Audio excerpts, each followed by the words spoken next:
баққа деген ертегіні оқимыз, айтып беремін сендерге.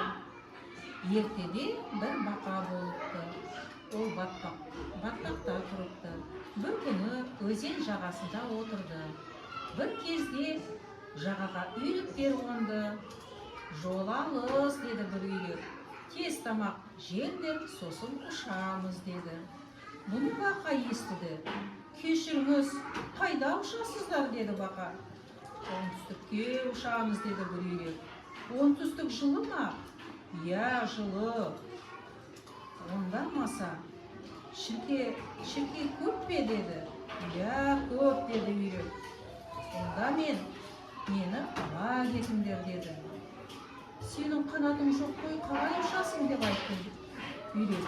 Білмеймін, бірақ тұра тұрыңдар, мен ойланайын, деді бақа. Бақа біраз ойланды. Сосын таптым деп айқайлады. Екі үйрек аяқтың екі ұшына түспейді. Мен ортасынан түспеймін, бірақ сендер қақылдамаңдар. Мен бақылдамаймын. Жарайды, деді үйрек. Сөйтіп олар ұшты. Екі жақта екі үйрек, ортасында бақа. Бұл қызық көрініс болды. Бұны балалар көрді. Бақаны қараңдар деп айқайлады балалар. Қызық-ай, бақа ұшып бара жатыр. Бақа мақтанып кетті. Бұны мен ойлап таптым дегенде, бақа балшыққа құлап түсті дағы қалып қалды. Үйректер ұшып кетті. Осындай.